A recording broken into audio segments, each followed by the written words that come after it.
सभी तत्वदर्शी भगवत साक्षात्कार संपन्न महानुभावों ने जाना है, माना है और अपने अपने शब्दों में इस सत्य को अभिव्यक्त किया। श्री गोस्वामी जी कहते हैं, हुई ही जो राम रचि राखा, को कर तरक बढ़ावई साखा। सूरदास कहते हैं, कियो गोपाल ही को होए, को अपनो पुरुषार्थ मानत, तो कह रहे सो झूठो है सोए, कियो गोपाल ही को होए। संत की वाणी कहती है, तेरी सत्ता के बिना हे मुद मंगल मूल, पत्ता भी हिलता नहीं और खिले न कोई फूल। कल्पना करो, जल की धारा प्रवाहित हो रही है, दो तिनके हैं, दो तृण हैं। एक है जो जल की धारा को, जल के प्रवाह को रोकने का असफल प्रयास कर रहा है, और दूसरा है जिसने जल के प्रवाह में प्रवाहित होना स्वीकार कर लिया है। जो जल के प्रवाह को रोकने का प्रयास कर रहा है ना, निश्चित रूप से उसका प्रयास असफल है। वो अपनी शक्ति का अपव्यय कर रहा है। वो जल का प्रवाह रुकने वाला नहीं है, वो टूटकर बिखर जाएगा। वो तिनका टूटकर बिखर जाएगा, पर जल का प्रवाह नहीं रुकेगा। वो बुद्धिमान है जिसने जल के प्रवाह में प्रवाहित होना स्वीकार कर लिया है। उसकी यात्रा सुखद होगी, उसकी यात्रा आनंदप्रद होगी। और बुद्ध जन कहते हैं, यही जीवन का रहस्य है। कल भी मैंने आपसे कहा था, सरलतम व्याख्या यदि भक्ति की है तो वो यही है, ईश्वर की इच्छा में अपनी इच्छा को सम्मिलित कर देना। इस बात का विश्वास रखते हुए कि वो मंगल भवन है, वो अमंगलहारी है। उसकी अकारण करुणा, उसकी अहेतु की कृपा ही केवल जीव के कल्याण का मार्ग प्रशस्त करती है। इसलिए उसके विधान पर अविश्वास करने का तो कोई कारण है ही नहीं।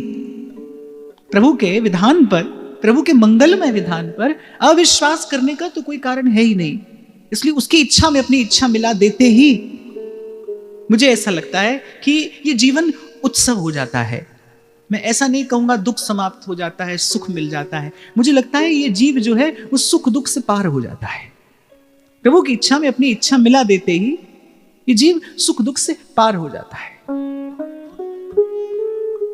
द्रौपदी ने भी बस यही किया। वो मनसा वाचा कर्मणा समर्पित है श्री कृष्ण के चरणों में। लेकिन जैसे ही श्री कृष्ण ने कहा ना कि कृष्णा मेरी इच्छा ये है, मैं ये चाहता हूं तुमसे, कृष्ण आज तुम्हारे द्वार पर याचक बनकर आया है। और यदि कोई निर्मल हृदय हो, कोई भाव पूरित अंतःकरण हो, और किसी ने यदि सर्वात्म समर्पण किया हो, तो श्री ठाकुर जी तो कहते ही हैं कि भाव का भूखा हूं मैं। उन्हें याचना करने में भी, भक्त के द्वार पर उन्हें याचना करने में भी कोई संकोच नहीं है। मांग कर खाना उन्हें प्रिय है। वो अपने भक्तों से अपने भाव की क्षुधा यदा कदा मिटाते ही आए हैं।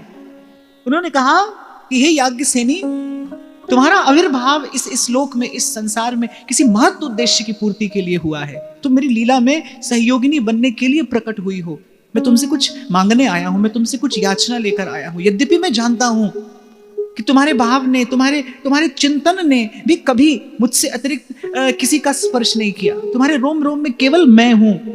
तुम्हारी प्रत्येक श्वास प्रश्वास, तुम्हारे हृदय का एक एक स्पंदन केवल एक ही नाम कहता है, सुनता है, जानता है, गाता है, कृष्ण कृष्ण कृष्ण है, कृष्ण कृष्ण कृष्ण है, कृष्ण है कृष्ण है, कृष्ण है कृष्ण है। और जाने क्यों मुझे लगता है तुम पर मेरा अधिकार है, तुम पर मेरा पूर्ण अधिकार है। इसीलिए तुम्हारी इच्छा जानते हुए भी मैं तुम्हारी इच्छा से इतर तुमसे कुछ मांगने चला आया, तुमसे कुछ याचना करने चला आया। लेकिन विश्वास दिलाए जाता हूं कृष्णा कि देह के धरातल पर तुम कहीं भी रहो, सुख दुख आते जाते रहेंगे। ये संसार सुख दुख से ही बना है और सुख दुख का भोग करने के लिए ही जीव यहां पर आता है। सुख दुख तो जीवन में आते जाते रहेंगे, पर मैं विश्वास दिलाए जाता हूं, मैं विश्वास दिए जाता हूं तुमको कि आज से तुम्हारी चेतना का एक तार मुझसे सदा जुड़ा रहेगा। तुम जैसे ही नेत्र मूंद कर और अपने हृदय में देखोगी, मुझे ही मुस्कुराता पाओगे। तुम्हारे जीवन पथ पर तुमसे एक पग आगे भी मैं मिलूंगा और तुम्हारे पीछे भी कहीं मैं ही चलता हूं, तुम्हारे पीछे भी मैं ही चलता हूं, मैं ही चलूंगा। और वचन लेकर, और मुझे लगता है इस समग्र अस्तित्व का सबसे सुंदर संबोधन देकर गए श्री कृष्ण कृष्णा को, जब उन्होंने अपने सुमधुर स्वर से उसे सखी कहकर पुकारा। मैं एक और बात यहां पर आपको निवेदन करूं, वेद में अगर जीव और ब्रह्म का कोई संबंध स्वीकार किया गया है तो सख्य स्वीकार किया है। वेद की ऋचा है, भगवती श्रुति कहती है द्वासुपर्णा सयुजा सखायो। फिर जीव और ब्रह्म का संबंध क्या है? द्वासुपर्णा सयुजा, इसलिए एक तो उन दोनों का सायुज्य है, अर्थात जब से भगवान है तब से जीव है, छोटा बड़ा उनमें कोई नहीं है। वो भी चेतन है, वो भी चेतन है, अमल सहज सुख राशि। और वेद की ऋचा कहती है सखायो, वो दोनों, उन दोनों का परस्पर संबंध क्या है? दोनों सखा हैं। देखो, प्रत्येक संबंध में एक मर्यादा रेखा होती है। संसार का कोई भी संबंध आप देख लीजिए, उसमें एक मर्यादा रेखा है, उसका अतिक्रमण करते ही जो संबंध है वो दूषित हो जाता है। मैं तो यहां तक भी देखता हूं कि पति और पत्नी के संबंध में भी, जहां देह के मध्य में कोई आवरण नहीं रहता, वहां भी मन में और अंतर में कहीं ना कहीं कुछ रहता है जो एक दूसरे से नहीं बांटा जाता, नहीं बांटा जा सकता। संबंध की मर्यादा बनाए रखने के लिए कुछ ऐसा होता है जो नहीं बांटा जाता, नहीं बांटा जा सकता। पर मुझे लगता है कि अगर सर्वथा निकट का कोई संबंध संसार में है ना, तो वो सख्य है। एक मित्र से आप कुछ भी कह सकते हैं, किसी भी स्थिति में, कैसी भी अवस्था में मित्र आपको स्वीकार करता है। शायद इसीलिए हमारे श्री महाप्रभु जी ने जिस संबंध से उस नित्य सत्य प्रेम तत्व की, परम तत्व की उपासना की, उस संबंध को कहा सखी भाव। सखी है, सहचरी है। अच्छा, और एक और बात भी मैं आपको निवेदन करूं, सख्य में सभी भाव सम्मिलित होते हैं। आप कभी वाणी का चिंतन करें तो आप देखेंगे कि जब सखियां प्रियालाल को भोजन पवाती है ना, तो उनमें माता का सा वात्सल्य प्रकट हो जाता है। वो जब श्रृंगार करती हैं तब वो सहचरियां हो जाती हैं, जब वो सेवा करती हैं तब वो किंकरियां हो जाती हैं। उसमें दास्य भी है, उसमें सख्य भी है, उसमें वात्सल्य भी है, और उसमें माधुर्य तो आद्योपांत है ही है। सख्य एक ऐसा भाव है जिसमें सब भावों का समावेश हो जाता है। ऐसा होता है ना, कभी कभी मित्र आपका गुरु हो जाता है, वो आपको सन्मार्ग दिखाता है, वो अपने विवेक से आपका मार्ग प्रशस्त करता है। कभी वो आपका गुरु हो जाता है, कभी वो माता पिता की भांति पोषण करता भी प्रतीत होता है। यद्यपि ऐसे मित्र का मिलना बड़े सौभाग्य की बात होती है, और मुझे तो ऐसा लगता है कि प्रभु के अतिरिक्त ऐसी मित्रता का निर्वाह कोई नहीं कर सकता। प्रभु के अतिरिक्त ऐसी मित्रता का निर्वाह कोई नहीं कर सकता। अगर स्त्री पुरुष होकर देखोगे तो कुछ और मिलेगा, देह के धरातल पर खोजोगे, ढूंढोगे तो कुछ और मिलेगा, स्त्री पुरुष होकर देखोगे तो कुछ और मिलेगा। पर यदि एक जीव होकर आप खोजोगे ना संसार में, तो प्राण सखा केवल एक श्री कृष्ण ही है। वो जीव के प्राण सखा हैं, प्राण सखा। और मुझे यहां पर तो पक्षपात करना पड़ेगा भाई श्री कृष्ण की करुणा का, कि यदि वो गोपांगनाओं को स्वीकार करते हैं, यदि वो प्रेम में पूरित उन गोपांगनाओं को स्वीकार करते हैं, तो अस्वीकार तो वो कुब्जा को भी नहीं करते हैं।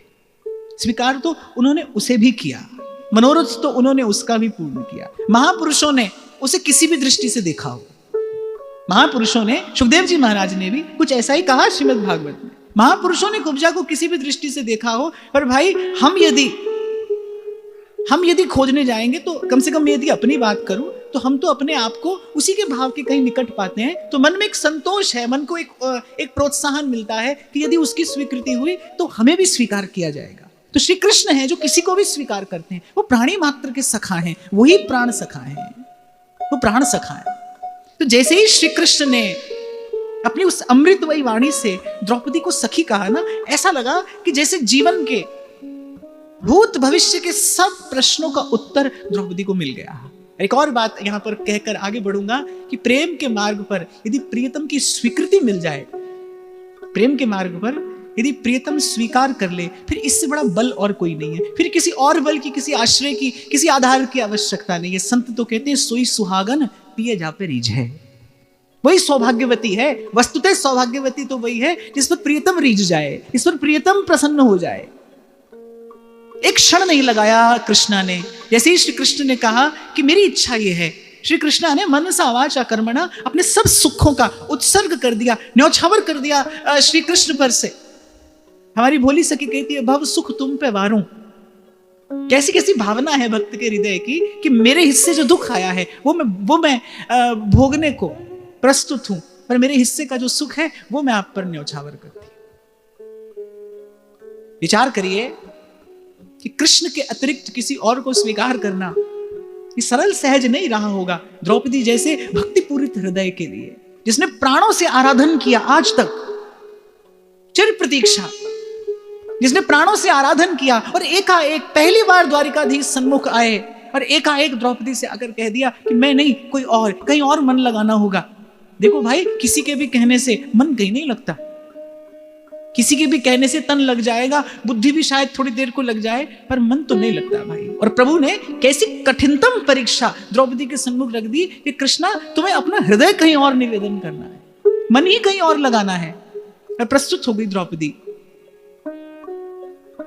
अग्नि और काष्ठ के संघर्ष से जो स्फुलिंग उत्पन्न होता है, द्रौपदी ने विचार किया, अरे उसी संघर्ष से मेरा जन्म हुआ है और मेरा जीवन संघर्ष से पूरित हो जाए, इसमें क्या आश्चर्य है। एक बात यहां पर मैं अवश्य कहना चाहूंगा कि विधाता ने यदि आपके हिस्से कोई कठिन कार्य दिया है तो आप विश्वास रखना उस कठिन कार्य को पूरा करने की कोई विशेष सामर्थ्य भी आपके पास होगी, क्योंकि ऐसा प्रभु का स्वभाव है। वो कार्य बाद में देते हैं, उस कार्य को करने का सामर्थ्य पहले प्रदान करते हैं।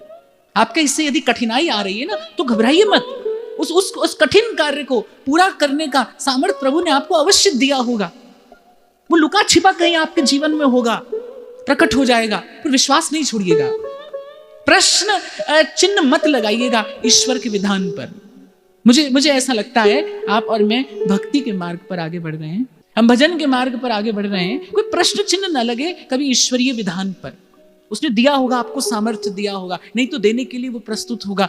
ऐसा प्रभु ने द्रौपदी से कहा ना, तेरे दो पग आगे भी मैं हूं और तेरे दो पग पीछे भी मैं, तेरे भीतर भी मैं और तेरे बाहर भी मेरी ही लीला, मेरी ही इच्छा अपना कार्य करती तुझे प्रतीत होगी। इसलिए कभी कभी घबराना नहीं कहा प्रभु ने कि तेरे जीवन में कभी दुख नहीं आएगा।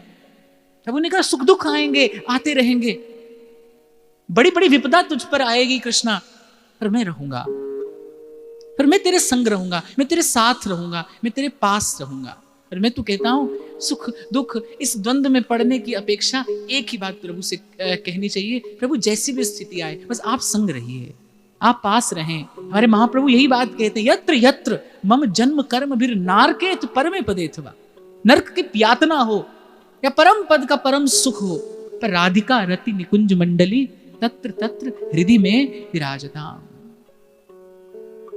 महाराज द्रुपद से कहते गए द्वारिकाधीश की स्वयंवरा है, ऐसी श्रेष्ठतम कन्या को बिना स्वयंवर के किसी को नहीं दिया जा सकता। संकेत कर गए कि आप स्वयंवर की रचना करिए, और बता भी गए द्रौपदी को कि हृदय मुझसे हटाकर बस मेरे निकट ही रखना है, कहीं और नहीं ले जाना। हरिहर ब्रह्मा और इंद्र की शक्ति लेकर प्रकट हुआ है सव्यसाची फाल्गुनी अर्जुन धनंजय, मुझसा ही है, मेरी ही अंश से जन्मा, मेरी ही कला है, वो मेरी ही विभूति है, बस उसी में तुझे अपना हृदय लगाना है, उसी में मन लगाना है, उसी के चरणों में मन प्राण समर्पित करने हैं, तभी मेरा लीला कार्य पूर्ण हो सकेगा। और देखो कैसा मानव मन है, एक क्षण में श्री कृष्ण की इच्छा हुई और द्रौपदी का हृदय था वो अर्जुन का चिंतन करने लगा। कैसा होगा अर्जुन, देखने में कैसा होगा, स्वयं श्री कृष्ण जिसकी प्रशंसा कर रहे हैं वो अर्जुन कैसा होगा। बस किसी प्रकार से मन रमते रमते रम गया अर्जुन के चिंतन में, और वहां महाराज द्रुपद ने स्वयंवर की रचना की। देश विदेश से बड़े बड़े श्रेष्ठ महाराजा, राजकुमार, वीर, विद्वान, बुद्धिमान, बलवान, गुणमान, गुण संपन्न राजकुमार, राजा आ रहे हैं उस स्वयंवर के लिए। स्वयंवर की रचना हो गई और कहते हैं कि स्वयंवर से ठीक 15 दिन पूर्व पूरे पांचाल में दिव्य भव्य उत्सव मनाए जाने लगे। जिन लोगों ने कभी स्वर्ग के सुख की कल्पना की होगी, उन्हें वो स्वर्ग का सुख भूमि पर उतरता हुआ प्रतीत होने लगा। ऐसे अद्भुत उत्सव की रचना पांचाल में हुई। देश विदेश से अतिथियों का आना आरंभ हो गया। विद्वान, ऋषि, ऋत्विज, ब्राह्मण, गुणीजन, कविजन, अनेक अनेक प्रकार के बुद्धजन वहां पर वहां पर उस उत्सव में सम्मिलित होने के लिए आए हैं। कैसा होगा ये महा महोत्सव जब इस भरत खंड की सर्वश्रेष्ठ कन्या याज्ञसेनी का स्वयंवर संपूर्ण होगा। वो तो दर्शनीय उत्सव होगा, चलकर उस उत्सव का आनंद लेना चाहिए। और उत्सव से ठीक एक दिन पहले द्रौपदी अपने महल के उद्यान में अपनी सखियों सहचरियों के संग कुछ वार्ता कर रही है। सखियां सहचरियां कुछ छेड़छाड़ सी कर रही हैं अर्जुन के नाम पर। और द्रौपदी के भ्राता धृष्टद्युम्न उन्होंने द्रौपदी को आकर कुछ ऐसी सूचना दी जिससे एक बार तो सब कुछ छिन्न भिन्न सा हो गया। द्वारिकाधीश पधारे हैं। द्रौपदी ने कहा, द्वारिकाधीश पधारे हैं, तुम्हारा मुख म्लान क्यों है, तुम उदास क्यों हो? ये तो अत्यंत हर्ष और आनंद का विषय है। अरे प्रभु जहां पधारते हैं वहां तो उत्सव होता है, तुम उदास क्यों हो? धृष्टद्युम्न ने कहा, कुछ ऐसा समाचार लेकर आए हैं प्रभु, कुछ ऐसा समाचार सुनने को मिला है द्वारिकाधीश के मुख से। कैसा समाचार? द्रौपदी का मुख भी कुछ म्लान हो गया। एक अनजाना सा भय हृदय में उठ खड़ा हुआ। कैसा समाचार? अभी कुछ दिन पहले कौरवों ने षड्यंत्र रच के पांडवों को वारणावर्त भेज दिया और ऐसा सुना है कि लाक्षागृह में वो पांडव जीवित ही अग्नि में जलकर दग्ध हो गए, समाप्त हो गए। चिल्ला पड़ी द्रौपदी कि अरे क्या विधाता ने मेरे भाग्य में केवल यही लिखा है? पहले अपना मन चित्त कृष्ण के चरणों में निवेदन किया, फिर कृष्ण के कहने पर अपना मन अर्जुन के चरणों में लगाया। और क्या कृष्ण पर विश्वास करने वाले की ऐसी जगहंसाई होती है? द्रौपदी के मन में सीधा एक प्रश्न आया कि क्या कृष्ण पर विश्वास करने वाले के जीवन में ऐसी जगहंसाई होती है? क्या ये परिणाम है कृष्ण की बात पर विश्वास कर लेने का? ये प्रश्न द्रौपदी के मन में उमड़ घुमड़ रहे थे। और इतने में फिर से द्रौपदी के प्रश्नों के सब उत्तर द्वारिकाधीश सन्मुख मंद मंद मुस्कुराते खड़े हैं। कहते हैं द्रौपदी ने मन ही मन प्रणाम किया, लेकिन आज द्रौपदी के मुख पर मान है। जैसे अपने से प्रेम भरा कोप किया जाता है ना, आज द्रौपदी के मुख पर वैसे मान की भंगिमा है। और द्वारिकाधीश ने मंद मंद मुस्कुराते हुए कहा, क्षमा करना सखी, ये समाचार मुझे स्वयं लेकर आना पड़ा। हाँ, पर वो जो तुम्हारे हृदय पर भक्ति भाव का दर्शन मैं किया करता था, उस भक्ति भाव से कहीं सुंदर ये मान लग रहा है। द्रौपदी ने मन में विचार किया कि मैंने तो केवल सुना था कि ये निष्ठुर हैं, ये निर्मम हैं, ये निष्ठुर हैं, पर क्या ये सच में इतने निष्ठुर हैं कि इनको मेरे हृदय की पीड़ा का भी कोई बोध नहीं है? मेरे हृदय में ये अपार वेदना कि पांडव वारणाव्रत के लाक्षागृह में जीवित दग्ध हो गए। अब नहीं है अर्जुन, अब कौन आएगा? और मैं जानती हूं कि मेरे पिता ने स्वयंवर के लिए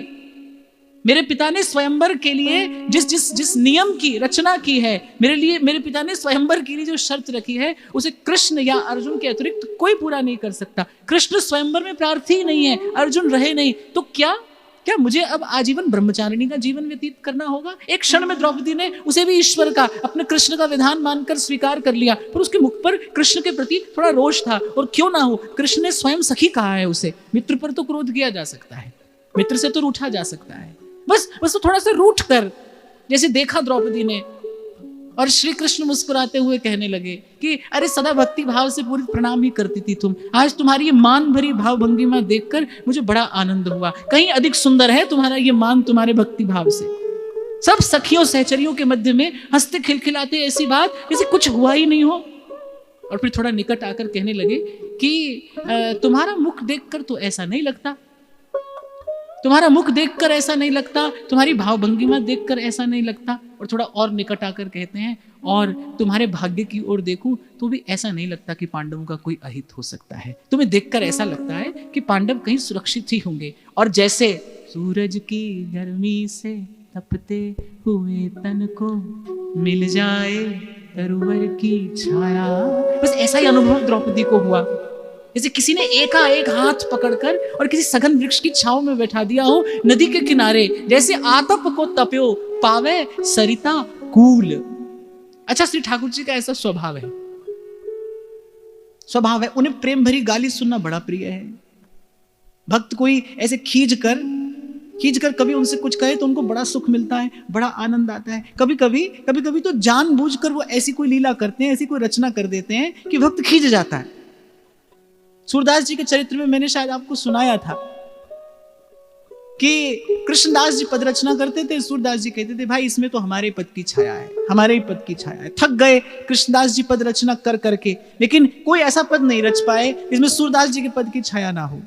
कृष्णदास जी उदास, श्री गोवर्धन नाथ से उन्होंने विनती की, श्री ठाकुर जी ने मान ली, एक पद रचना करके कृष्णदास जी को दे दी। अब जब कृष्णदास जी ने पद गाया तो सूरदास जी ने कहा कि हाँ, इस पद में हमारे पद की कोई छाया तो नहीं है, पर एक बात सुन लो कृष्णदास, ऐसा पद तुम तो क्या, तुम्हारा बाप भी नहीं लिख सकता। हम ये जानते हैं कि किसकी पद रचना है, ये पद रचना करके तुम्हें किसने यहां भेजा है। अब रूठ गए श्री सूरदास जी, ठाकुर जी से रूठ गए। उनकी नित्य की कीर्तन सेवा है, वो श्री ठाकुर जी के पास कीर्तन सेवा करने के लिए प्रस्तुत ही नहीं होते। बड़ी मनुहार की, बहुत मनाया, सूरदास जी की कुटिया पर श्री ठाकुर जी ने आकर श्री सूरदास जी को मनाया। और विचार करो इस लीला के मूल में क्या है, बस ऐसे ही भक्त का रूठना और प्रभु का उनको मनाना, ये कहीं प्रभु को सुख देता है, ये कहीं आनंद कंद के आनंद का कारण बनता है। आज वही द्रौपदी से कहा, अरे द्रौपदी सदा भक्ति भाव से पूरी प्रणाम करती हो, अरे सखी हो तुम मेरी। देखो प्रभु को मांगकर प्रेम लेना पड़ता है,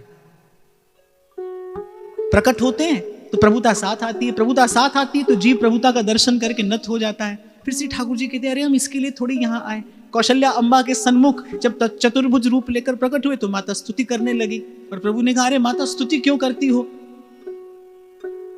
तो कौशल्या अम्बा ने सोचा कि मन तो करता है तुम्हें दर्पण दिखाऊं, देखो अपना रूप देखो, ऐसा रूप देखकर स्तुति नहीं करूं तो क्या करूं। सुन बचन सुजाना रोदन ठाना, हुए बालक सुरभूपा, ये चरित जगावई हरिपद पावई, तेना परई भवखूपा।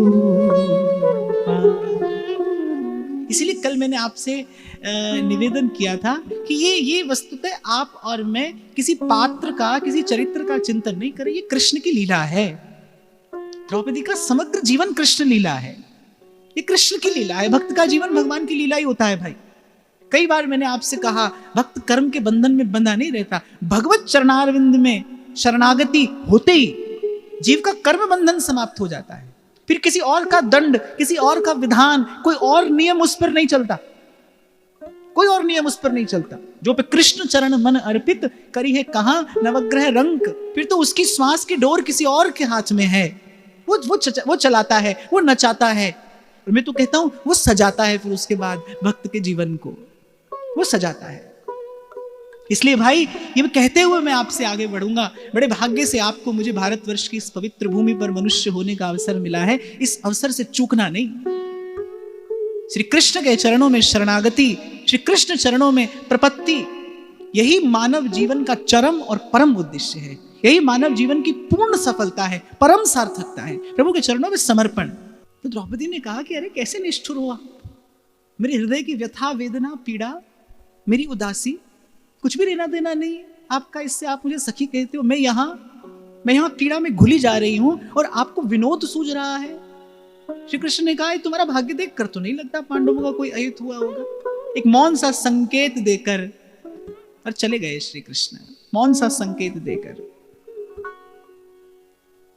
कुल की परंपरा है कि स्वयंवर से पूर्व कन्या गौरी पूजन के लिए उपस्थित होती है। जगदम्बा का पूजन करने के लिए याज्ञसेनी उपस्थित हुई, श्री चरणों पर दृष्टि है, दीपदान किया, प्रणाम किया, मां के चरणों की स्तुति की, और मानो मां से कहती हूं कि आप मेरे हृदय की बात जानने वाली हैं। सदा सदा आपके चरणों का ध्यान धर के मैंने कन्या के उचित जो धर्म है उसका पालन किया है। आप मेरे हृदय की बात जानती हैं। कृष्ण के कहने पर मेरा मन अर्जुन की ओर आया, पर अब यहां से मन कहीं और जाने के लिए प्रस्तुत नहीं है। अब किसी और परीक्षा को देने की सामर्थ्य मुझ में नहीं है। मेरे हृदय के भाव को जानकर मेरे सतीत्व की रक्षा करना माता। और जैसे ही मां के चरणों में प्रार्थना की, जगदम्बा के मुकुट से पुष्प गिरा, और वो जो पुजारी वहां पर उपस्थित थे उठा कर दिया कि राजकुमारी, मां ने प्रसाद दिया है, तुम्हारा मनोरथ पूर्ण होगा। याज्ञसेनी ने कहा जगदम्बा से कि पति की निंदा सुनने को प्रस्तुत नहीं हुई आप, और जैसे ही पति की निंदा का शब्द कान में पड़ा, आपने योगाग्नि में अपना देह भस्मीभूत कर दिया। यज्ञ की वेदी पर आपने स्वयं को होम कर दिया। आप यज्ञ की वेदी पर स्वयं होम हुई, उसी यज्ञ की वेदी से मेरा जन्म हुआ है। कोई ना कोई संबंध तो आपका मेरा है, इसलिए हे माता मेरे सतीत्व की रक्षा करना। ये मेरा मन अब अर्जुन के अतिरिक्त किसी और का स्पर्श करने को प्रस्तुत नहीं है। माता ने प्रसन्न होकर आशीर्वाद दिया और कह रही लौट रही थी जब द्रौपदी गौरी पूजन करके मार्ग में पुनः श्री कृष्ण के चरणों का दर्शन हो गया। श्री कृष्ण के चरणों का दर्शन हुआ और कहते द्रौपदी ने अपने जीवन के प्रत्येक पग पर इस बात की अनुभूति की। प्रत्येक पग पर बड़ी बड़ी विपदा आई, घोर अंधकार छाया, घोर अंधकार छाया, लेकिन जैसे ही विपदा आई, जैसे ही विपत्ति के बादल मंडराने लगे, वैसे ही वो हंसते मुस्कुराते द्रौपदी के प्राण सखा, वो नील कमल के समान सुंदर पाद पद्म जो द्रौपदी का परम आश्रय है, वो कहीं ना कहीं किसी ना किसी प्रकार से द्रौपदी के सन्मुख हो जाते हैं। द्रौपदी के जीवन में जितनी बार विपत्ति आई, प्रत्येक विपत्ति ने द्रौपदी ने श्री कृष्ण के चरणों के प्रति जो उसका विश्वास था उसे और सुदृढ़ किया और प्रगाढ़ किया। जितनी बार कष्ट आया, जितनी बार विपदा आई, और जैसा मैंने आपको अभी कहा ना, संघर्ष से ही जन्म हुआ है उसका। जन्म लेते ही सबसे पहली बात, सबसे पहला विचार जो उसके हृदय में प्रवेश किया कि मैं अपने पिता का प्रतिशोध लेने जन्मी हूं। मेरे जीवन का उद्देश्य ही प्रतिशोध है। कहां उसके जीवन में सुख शांति दिखाई पड़े, कहां वो सुख शांति का अनुभव करे जो प्रतिशोध लेने के लिए जन्मा हो। मेरे जीवन का उद्देश्य ही प्रतिशोध है। तब से लेकर अब तक बार बार विकटतम परिस्थितियां आई और आगे आएंगी, विकटतम परिस्थितियां आई और आएंगी, लेकिन प्रत्येक परिस्थिति ने द्रौपदी के विश्वास को और प्रगाढ़ किया। या सरल से शब्दों में मैं कहूं तो द्रौपदी संवरती चली गई, द्रौपदी निखरती चली गई। एक और बात द्रौपदी का चरित्र चिंतन करने वाले ने कही है कि जगदम्बा जानकी ये द्रौपदी का आदर्श थी। महामहियसी नारी, रघुकुल तिलक, श्री रामचंद्र की प्राण प्रिया, किस प्रकार सतीत्व का, किस प्रकार स्त्री धर्म का उन्होंने पालन किया, कि द्रौपदी को अभिभूत, आश्चर्यचकित और प्रेरणा से पूरित कर देता था। वो उनका आदर्श थी। द्रौपदी कहती थी कि उनके अश्रु में मैंने अपने अश्रु मिलाए हैं, उनके अश्रुओं में मैंने अपने अश्रु मिलाए हैं, अर्थात मन प्राणों से उनके चरित्र का मैंने चिंतन किया है, मन प्राणों से उनके चरित्र को आदर्श माना है, उनके चरित्र के प्रति मैंने समर्पण किया है। मैं यहाँ एक बात बड़ी विनम्रता पूर्वक आपको, यहाँ मातृशक्ति विराजमान है, मैं कहता हुआ आगे बढ़ूंगा कि जैसे पुरुष में अगर पुरुषत्व ना हो तो वो देखने में पुरुष है, पर समाज उसे आदर की दृष्टि से नहीं देखता। पुरुषार्थहीन केवल देखने में पुरुष है पर होने में नहीं। ऐसे ही स्त्री में कुछ स्त्रियोचित गुणों का होना भी आवश्यक है। स्त्रीत्व हो स्त्री में, तभी वो पूज्या है, तभी वो वंद्या है, तभी वो आराध्या है। और मैंने एक बात सदा व्यासपीठ से कही है भाई, कि धर्म की रक्षा, संस्कारों की सुरक्षा यदि संभव है तो वो तो मातृशक्ति के प्रयास से संभव है। और उस दिन में मैं आपको प्रसंग में निवेदन कर रहा था कि धर्म की रक्षा कोई संगठन समूह बनाकर नहीं होती, धर्म की रक्षा चीखने चिल्लाने से नहीं होती, नारा लगाने से नहीं होती। धर्म की रक्षा तो धर्म को जीवन में धारण करने से होती है। मातृशक्ति अगर चाहती है कि सुरक्षित रहे तो सुरक्षा के लिए किसी अस्त्र शस्त्र की आवश्यकता नहीं है। मातृशक्ति यदि चाहती है सुरक्षित रहे तो मातृशक्ति को आवश्यक है कि मातृशक्ति के जीवन में धर्म सुरक्षित रहे, क्योंकि धर्मो रक्षति रक्षितः। जिसने धर्म की रक्षा की है उसकी रक्षा धर्म ने की है, कर रहा है और करता रहेगा। उसके जीवन में लज्जा, उसके जीवन में वो संकोच, उसके जीवन में वो सहनशीलता, उसके जीवन में वो तितिक्षा। एक बार मुझसे, शायद मैं बैंगलोर में चर्चा कर रहा था, मुझसे किसी ने लिखकर भेजा कि ये सारी पीड़ा हर युग में स्त्री के हिस्से ही क्यों आती है। ये अश्रु, ये पीड़ा, ये वेदना हर युग में स्त्री के हिस्से ही क्यों आती है। तो मैंने बड़ी विनम्रता पूर्वक कहा, क्योंकि स्त्री के पास ही सामर्थ्य है उसे सहन करने की, पुरुष के पास नहीं है। स्त्री के पास ही उसे सहन करने की सामर्थ्य है। सामर्थ्य की दृष्टि से देखा जाए तो स्त्री पुरुष से कहीं अधिक श्रेष्ठ है। इसीलिए शायद प्रकृति ने सृजन करने के लिए स्त्री को चुना है। स्त्री सृजन कर सकती है, वही शक्ति है, इसीलिए वही आराध्या है, वही वंद्या है। तो यदि हम चाहते हैं कि धर्म, संस्कृति, संस्कार सुरक्षित रहें, तो हमें मातृशक्ति की ओर देखना होगा। और मातृशक्ति चाहती है यदि उसके जीवन में सुरक्षा रहे, तो उसे धर्म की ओर देखना होगा कि आपके जीवन में धर्म सुरक्षित रहे। क्योंकि एक बात मैं आपको यहां निवेदन करके आगे बढ़ूं, मैं हूं, आप हूं, कोई भी हो, पर प्राणी मात्र के लिए सुख तो केवल धर्म रूपी वट वृक्ष की छाया में जाने पर ही है। चाहे वो मैं हूं, आप हो, कोई भी हो, कोई साधक हो, सिद्ध हो, कोई भी हो, भाई सुख का मूल तो धर्म है, धर्म ही रहेगा। जहां धर्म है वहां श्री कृष्ण है, जहां श्री कृष्ण है वहीं जीवन की जय है, वहीं जीवन का आनंद है, वहीं जीवन का विश्राम है। तो द्रौपदी ने अपनी आत्मा से चिंतन किया जगदम्बा जानकी के चरित्र का, वो आदर्श मानती रही उन्हें। द्रौपदी ने स्वयं कहा कि मैंने उनके अश्रु में अपने अश्रु मिलाए हैं, उनका सा जीवन, उनका सा संघर्ष सहन करने को, वहन करने को प्रस्तुत है कृष्णा। और एक बात और यहां पर मैं आपको निवेदन करूं, ऐसे चरित्रों का चिंतन करने से आपके उर अंतर को ओज, तेज, बल, उत्साह अवश्य मिलता है। आदर्श क्या है आपका, ये बहुत महत्वपूर्ण बात है। किसकी ओर देखकर आगे बढ़ रहे हैं आप, कैसे होना चाहते हैं आप, कैसा चरित्र आपके चिंतन में है। मैं तो सदा आपसे कहता हूं, आप कैसे भी दिखते हो, पर आप केवल दिखते नहीं, आप इस संसार में अनुभव भी किए जाते हैं। आपका एक आभा मंडल है, आपसे कुछ प्रसारित होता है, आपसे कुछ विकीर्ण होता है, कुछ प्रस्फुटित हो रहा है आपसे, वो आपको दिखाई नहीं पड़ता, लेकिन वो इस प्रकृति में आनंद की अभिवृद्धि भी कर सकता है और क्षोभ की अभिवृद्धि भी कर सकता है। आपका चिंतन कैसा है, किसके जैसे होना चाहते हैं आप, कोई आदर्श है आपका? ये बात बहुत महत्वपूर्ण है। और ये बात मेरा कोई निजी विचार नहीं है, भगवान कह रहे हैं, महाजनो ये न गता सपंथा। महज जन जैसे चल कर गए वैसे हमें अपने जीवन को बनाना चाहिए, वैसे हमें अपना जीवन निर्माण करना चाहिए। बहुत बार प्रश्न आता है, आज की स्थिति परिस्थिति का विचार करते हैं लोग, पर मैं यहां पर बैठी मातृशक्ति से पूछूं कि क्या आपने कभी अपनी कन्याओं को सुनाया सती अनुसूया या सावित्री का चरित्र? कभी भरने का प्रयास किया उनके भीतर संस्कार? और यदि आपसे चूक हुई है तो फिर चूक का परिणाम तो दंड है। और मुझे लगता है अगर ये भारत भूमि अपनी संस्कृति खो रही है, अगर ये भारत भूमि संस्कार विहीनता की ओर जा रही है, अगर नित्य प्रति संस्कारों का इतनी तीव्र गति से ह्रास होते हम देख रहे हैं, तो कम से कम भारतवासियों के लिए इससे बड़ा दंड और क्या होगा। जिस भूमि पर जन्म लेने के लिए देवता लालायित रहते हैं, जिस भूमि पर जन्म लेने के लिए देवता लालायित रहते हैं कि कब प्रभु की कृपा दृष्टि हम पर हो, मुक्तया अपि विग्रहम कृत्वा तम भजन्ते, जहां पर मुक्त आत्मा, अमल आत्मा जन्म लेकर भगवान का भजन करते हैं, ऐसी पवित्र भूमि अगर आज पशुवत जीवन व्यतीत करने वाले लोगों की भीड़ से भरती जा रही है, तो इससे बड़ा दंड भारत भूमि के लिए और भारतवासियों के लिए और क्या होगा। हमको विचार करना चाहिए भाई, कहीं ना कहीं हमसे चूक हुई है। मैं तो आपसे बार बार निवेदन करता हूं, आपकी मेरी उपासना, आपकी मेरी भावना एक बात है, पर आपका मेरा जीवन कैसा है। देखो भाई, मानो न मानो, शास्त्र भी तो ये बात कहता है ना, माता पिता के प्रति कुछ आपका कर्तव्य है, गुरुजनों के प्रति कुछ आपका कर्तव्य है, देश राष्ट्र के प्रति कुछ आपका कर्तव्य है, अरे प्रकृति के प्रति कुछ आपका कर्तव्य है। किसी भी देश काल और जाति से आपका संबंध हो, पर जल तो पिया है ना, जल तो पीते हो, जीवन धारण करने के लिए जल तो चाहिए, वायु तो ग्रहण करते हो, फल फूल चखते हो कि नहीं चखते हो।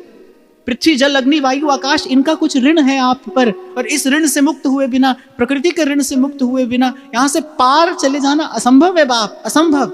और इस ऋण मुक्ति का एक ही उपाय है कि जीवन के एक एक अंग से सत्कर्म हो, आपके हृदय के एक एक भाव में सद्भाव की सुवास आती हो, आपसे सेवा हो, सबकी सेवा, सर्व के प्रति सद्भाव। कम से कम मुझे तो ऐसा लगता है कि प्रकृति के ऋण से उऋण होने की केवल एक यही विधि है। हाँ, इतना मैं आपको अवश्य कहूंगा, अपने अनुभव से कह रहा हूं मैं ये बात, कि ये जो प्रकृति है ना, प्रभु के सन्मुख करने वाली भी यही है और प्रभु से विमुख करा देने वाली भी यही है। प्रकृति अनुकूल हो, ये बहुत आवश्यक है। किसान कितना भी परिश्रम करे, पर समय पर मेघ न बरसे तो उसका परिश्रम व्यर्थ प्राय है, व्यर्थ जैसा ही हो जाता है उसका परिश्रम। समय पर मेघ न बरसे, प्रकृति साथ न दे, तो ऐसे ही साधक जब भजन मार्ग पर चलता है, प्रकृति अनुकूल हो, हमारी चेष्टा ऐसी हो।